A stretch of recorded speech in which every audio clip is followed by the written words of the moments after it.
আসসালামু আলাইকুম। ভিডিওটা সর্বোচ্চ শেয়ারের আহ্বান জানাচ্ছি, বিশেষ করে যারা আমার বাংলাদেশের ভাইরা এই মুহূর্তে ইরানে অবস্থানরত আছেন। দেখেন, জীবনের চেয়ে টাকা বেশি জরুরি না।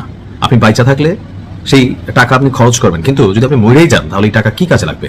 দুই কারণে ভিডিও শেয়ার করবেন। প্রথমত, আমার বাংলাদেশি ভাইরা যারা ইরানে বসবাস করছেন, এই ভিডিওটি দেখা মাত্রই আমি জানি ইরানের সাথে বহির্বিশ্বের এই মুহূর্তে ফ্লাইট কানেক্টিভিটি কি আছে, তবে আপনারা নিরাপদ আশ্রয়ে চলে যাবেন, কারণ আগামী মঙ্গলবার খারাপ কিছু ঘটতে যাচ্ছে ইরানে। প্রথমত আল্লাহর কাছে দোয়া করছি, সাহায্য কামনা করছি। ভিডিওটা শেয়ারের মাধ্যমেও আপনারা এতে অংশগ্রহণ করবেন।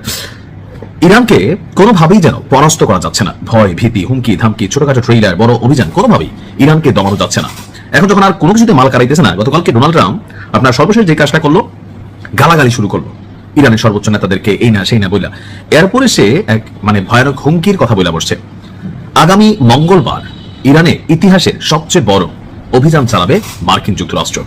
প্রেসিডেন্ট ডোনাল্ড ট্রাম্প বলছে মঙ্গলবার হবে ইরানের শেষ দিন, কারণ ওই দিন ইরানের সবকিছু গুড়িয়ে এক করে দেওয়া হবে। অর্থাৎ এতদিন যাবৎ বিচ্ছিন্ন যে অভিযানগুলো চালানো হয়েছিল ইসরায়েলের মাধ্যমে খন্ড খন্ড, এখন একযোগে মার্কিন যুক্তরাষ্ট্র এই অভিযানে অংশগ্রহণ করতে যাচ্ছে। আর আগামী মঙ্গলবার একদিনে সবকিছু করা হবে। এখন কেন মঙ্গলবারকে বেছে নেওয়া হলো? কারণ ইরানকে 48 ঘন্টার একটা আলটিমেটাম দিছিল যুদ্ধবিরতির, তো ইরান এটাতে রাজি হয় নাই। এটা বক্তব্য কি, যুদ্ধবিরতি আবার কি, যুদ্ধ হলে কন্টিনিউ হোক, আর থামলে একবারে থেমে যাক।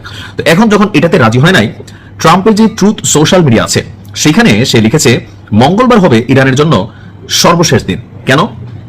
মঙ্গলবারে ইরানের বিদ্যুৎ কেন্দ্র আর সেতু দিবস সবকিছু গুড়িয়ে এক করে দেওয়া হবে। অর্থাৎ ইরানের রাজধানীর সাথে যতগুলো কানেক্টিভ বড় বড় ব্রিজ আছে, সেতু আছে, সবকিছু ধ্বংস করে দেওয়া হবে। ইতিমধ্যে ইরানের সর্ববৃহৎ সেতুকে গুড়িয়ে দিয়েছে মার্কিন যুক্তরাষ্ট্র। এখান থেকেই একটা ভয় তৈরির চেষ্টা করছে। এর পাশাপাশি বিদ্যুৎ খাত, অর্থাৎ একটা দেশের এই মুহূর্তে ধরো বাংলাদেশে যে লোডশেডিং হচ্ছে, আমরা কি পরিমাণ ডিস্টার্বেন্স ফিল করতেছি, তাই না?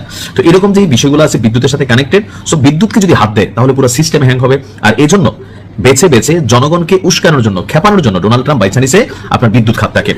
নিখোঁজ মার্কিন পাইলটকে উদ্ধারে আমেরিকার বিশেষ অভিযানকে ঘিরে যে পাল্টাপাল্টি অবস্থান তৈরি হয়েছে, যারা সেই ক্রুকে উদ্ধার করতে গেছে তারাও বাটে পড়ছে, তাদের হেলিকপ্টার ধ্বংস হয়েছে। আর এই ঘটনাকে কেন্দ্র করে মধ্যপ্রাচ্যের অনেকগুলো জায়গায় ইরান পাল্টা ক্ষেপণাস্ত্র ছড়েছে, এমনকি ইরান কোনোভাবেই আপনার ট্রাম্পের এই অভিযানকে সফল দাবি করতে দেয়নি। তারা বলছে যে এই অভিযানটি ছিল মার্কিন যুক্তরাষ্ট্রের একটা ব্যর্থ অভিযান। দেশটির কেন্দ্রীয় সামরিক সদর দপ্তর আমাদের ইরানের যারা আছে তারা এক বিবৃতিতে বলেছেন যে টোটালি বিষয়টা লস প্রজেক্টে পরিণত হয়েছে আমেরিকার।